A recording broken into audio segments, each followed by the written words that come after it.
nakendaki kato epai ya ganga mongo. Ganga tuni kato lasala nini mongo.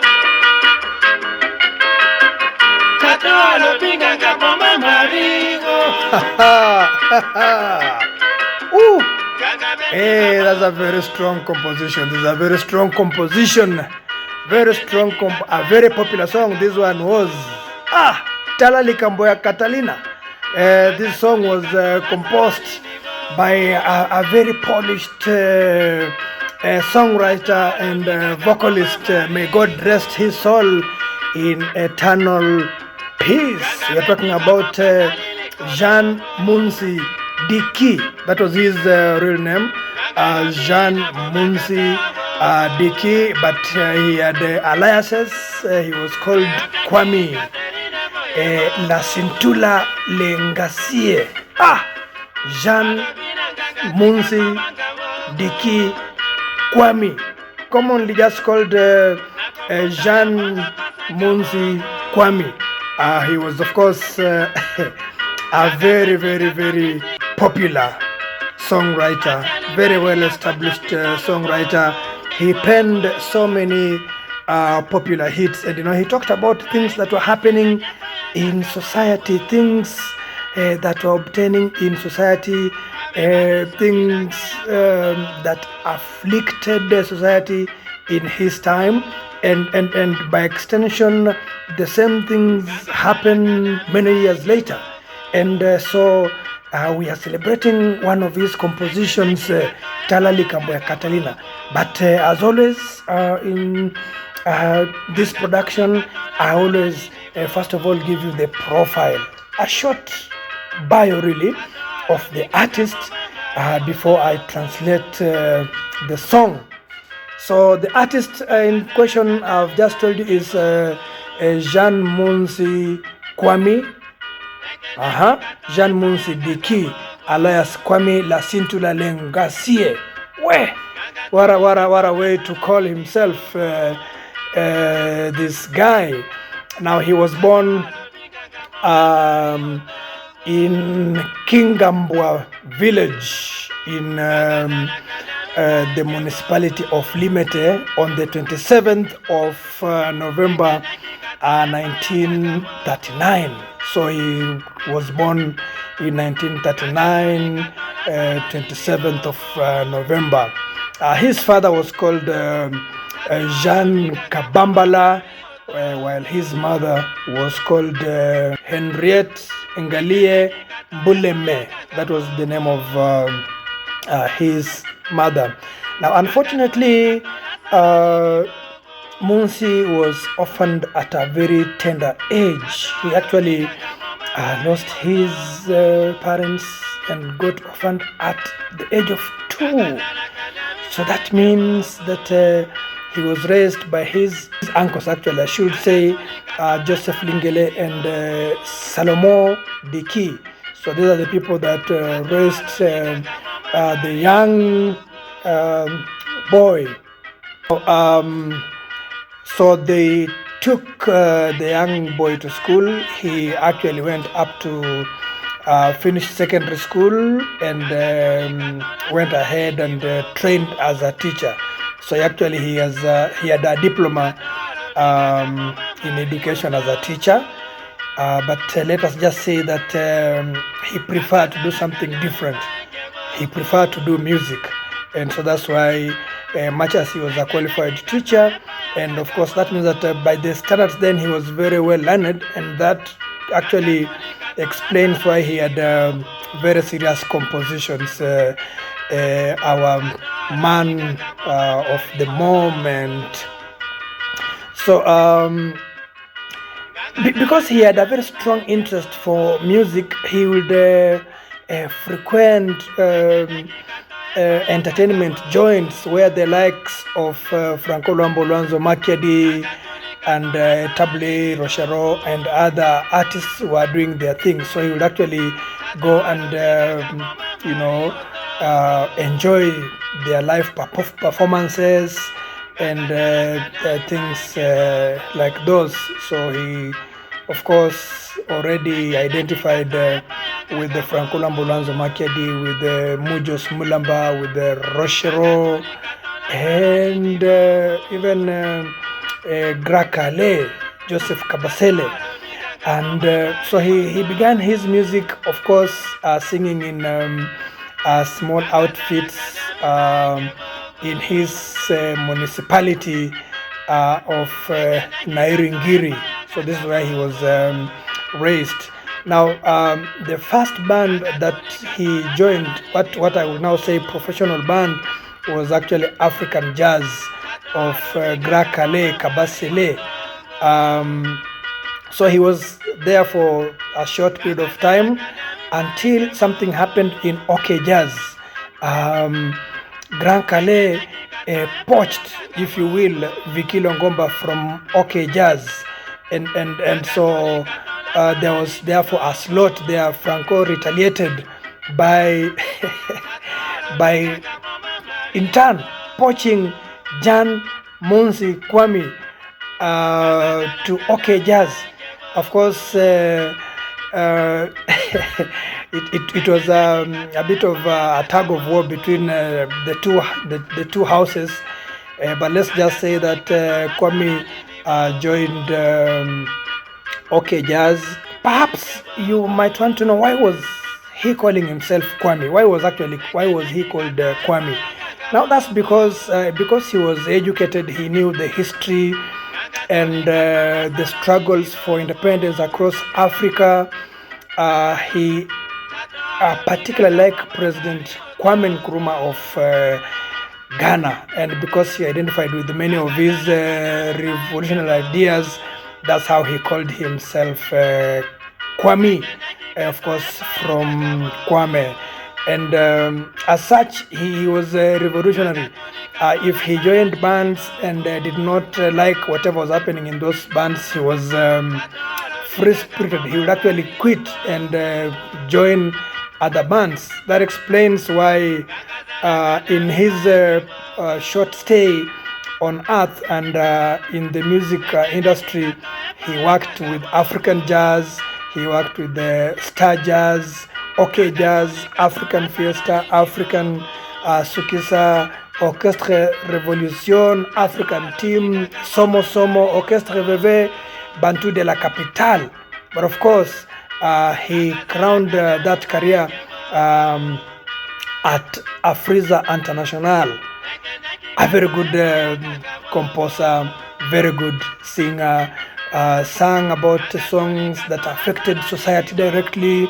He was a revolutionary, and that is the much I want us to say about Kwamy. But for now, likambo, Tala likambo ya Catherine. And you know, what is the conflict?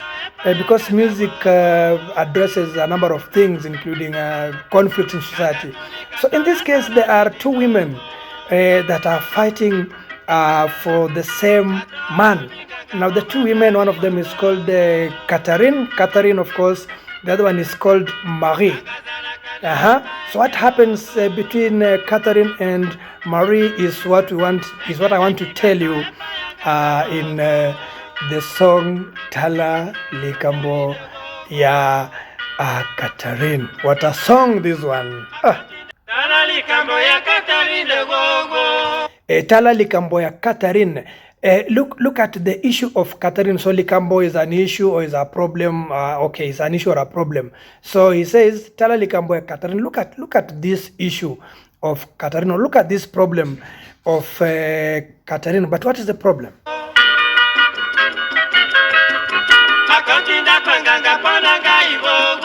Akoti ndako ya nganga mpona ngai. She has gone to a witch doctor's house because of me.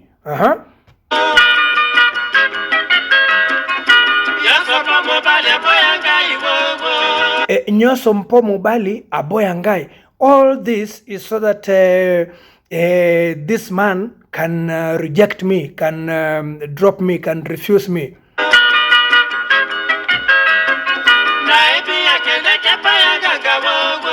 naebi akendeke epai yanganga. I know that she went to the witch doctor. So you know nganga, if you just say nganga, then that means a witch or witch doctor. But if you say nganga nzambe, then that is now a preacher or somebody who preaches the gospel. But if you just say nganga, that is by default a witch doctor.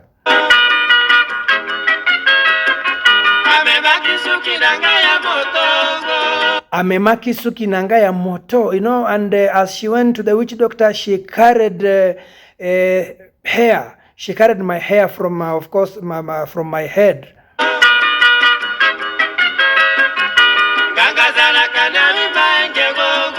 Ngangazala kanariva enge. Oh, so I think he's just saying here that this witch doctor is in this place called River Enge. I am not able to really pick out that place very well, but she's saying that that is actually where the witch doctor operates from or lives.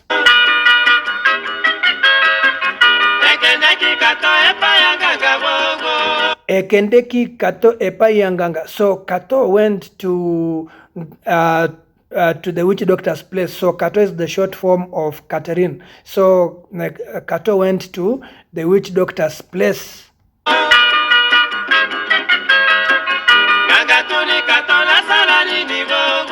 Ngangatuni katona sala nini. So the witch doctor asked Kato, what would you like me to do?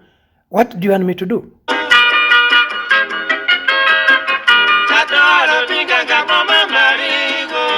Kato alobi nganga boma Marie. So Kato told the witch doctor, now kill Marie, because she's disturbing me. Kill Marie.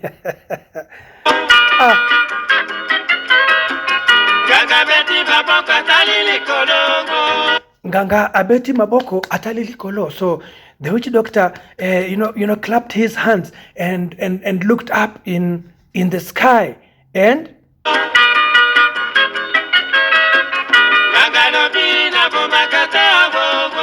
Ganga lobina bomakate, then the witch doctor told Kato, I don't kill. My business here is not to kill. I don't do my practice by killing people. No.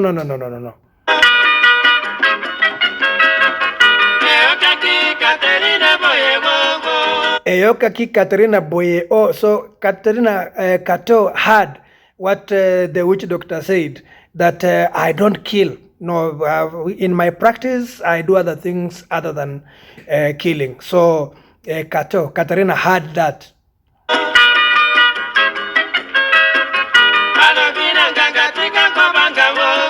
Alobina nganga tika kobanga. So she told the witch doctor, don't fear, don't be afraid.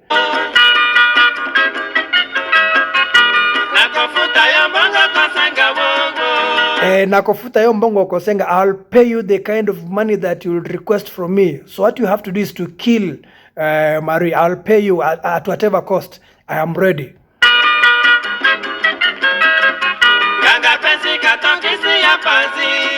Nganga pesi Kato kisi ya pansi. But now you see the witch doctor gave Kato some concoction, some potion, but it was not meant to kill her. No, it was only meant to hurt her ribs. So pansi are actually ribs. So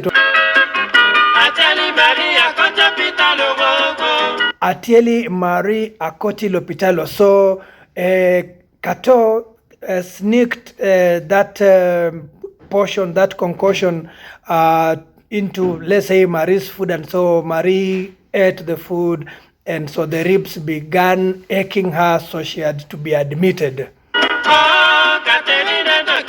Oh, Catherine Ndoki. Oh, Catherine is a witch. So Ndoki means Ndoki is a witch doctor or a witch. Catherine Ndoki. Catherine Ndoki. Then the song, of course, gets into 7, and here you can hear the prowess of Franco Luambo Makedi.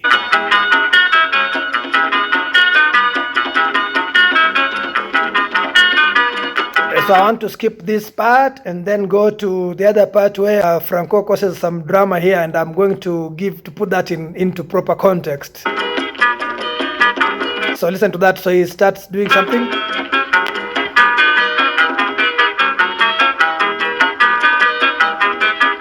So that's the strumming of Franco Luambo Luazo Makeda. I think it is Simaro on rhythm, yeah?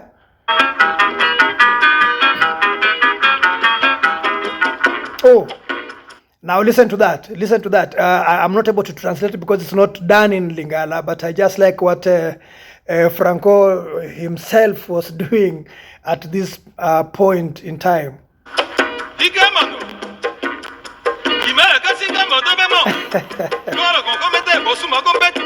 So that's not done in Lingala, it's done in a native language in Congo, so I'm not able to translate that.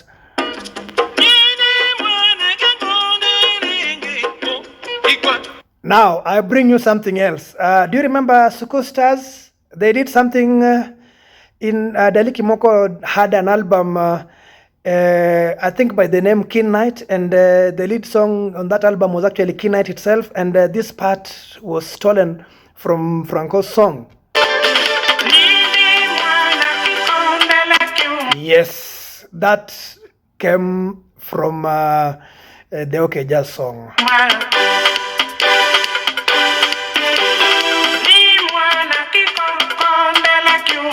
Yes, so Suku Stars just modernized it, put it into modern beat, but they picked it from Tala, likambo ya Katarina.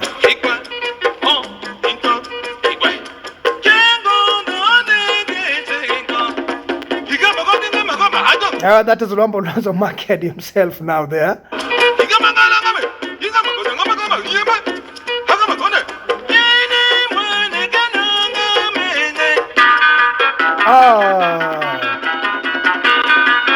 Now, if you're watching this channel for the first time, I ask you to subscribe so that you can get to know some of these things that I do on this channel. Thank you very much for watching.